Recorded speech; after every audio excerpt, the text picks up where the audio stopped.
Hi MTV, welcome to my crib. I have a jewelry business and this is my in-home boutique.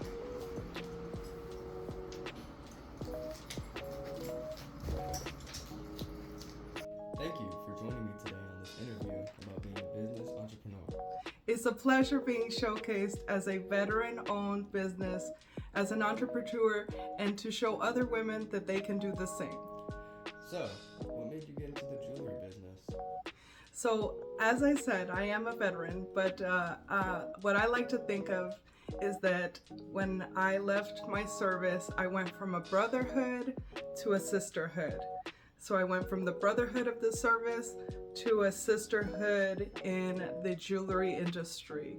And the way that happened was I exited service in 2015, and I was going to school to get my associates. And after some time, I did feel kind of a void of, as you know, being in the service is like you're part of something big and something really kind of global. And so, like I said, I just happened to stumble upon the jewelry business and I was hooked. So, and I've loved it ever since. So I'm just very honored to be a part of this and to bring joy to other women and to help them. If my motto is, if you feel good, you look good, or excuse me, if you look good, you feel good, and if you feel good, you do good. So I have always just stuck to that, and I've loved to just kind of spread that with other women so that they can go out and be living their best life. So how do you sell your jewelry? Okay, so I sell my jewelry in 3 different ways. I sell it here in the boutique, if I host a party here, or sometimes I even have customers that are my loyal customers. They say, hey, I want to just stop by and pick up a piece for, I'm going to a wedding or graduation and I need something like quick, so they come personally shop through the boutique.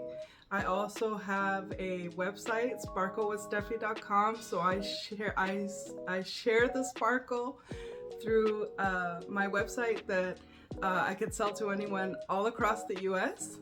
And then I also do vendor events, parties, and so jewelry, the good thing about jewelry is jewelry can travel. So I can pack it up in a tote and get it all nice and neat in my trays, and then I can unpack it and I can set up just about anywhere. And so with people coming to shop in my boutique, I will show you. So I like to give my customers a really pampered experience. So as soon as they walk in the door, they get a beverage of their choice, some little bubbly, some Moscato. If they want something non-alcoholic, I usually have some really girly fun drinks as well. And then they get a little basket of their choice, and they get to peruse with their shoes off so they can enjoy the furry carpet and just kind of have a really girl of a time, just kind of forgetting the world and enjoying a little bit of glitz and glam and enjoying the beauty of sparkle. So, do you have any employees? I don't not technically have any employees. However, I do have a 14-year-old son. His name is Caleb. Howdy.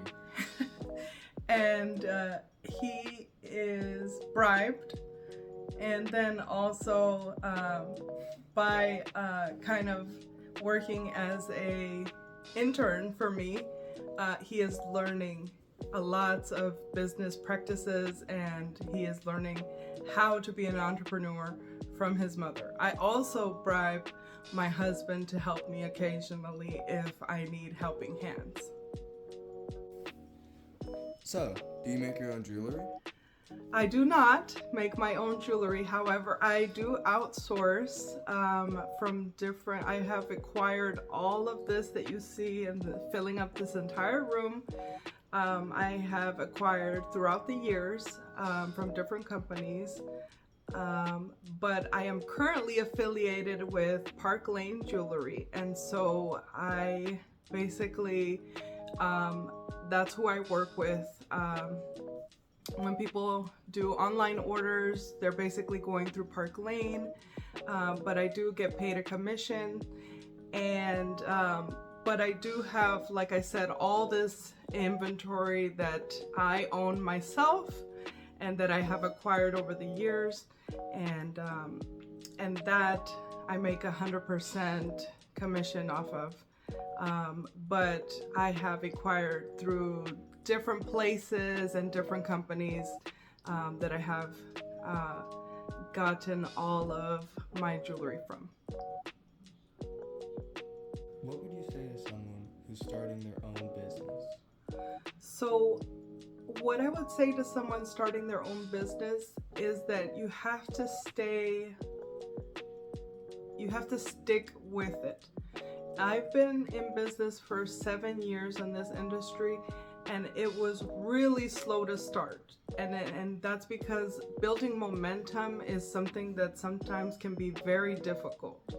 But it's like you have to kind of make people know that that's what you're doing now. And so once you kind of market yourself in a certain way and just keep putting it out in front of people, then they start to get associate you with the brand you're creating.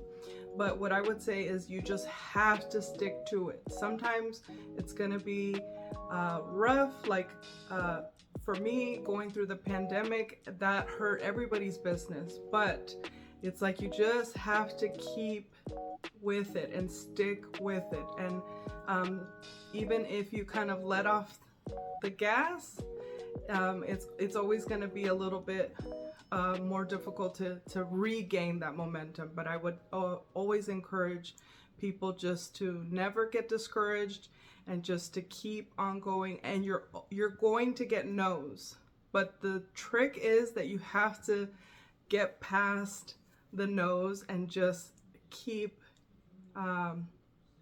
going, because you have to encounter about 20 no's before you get a couple yeses.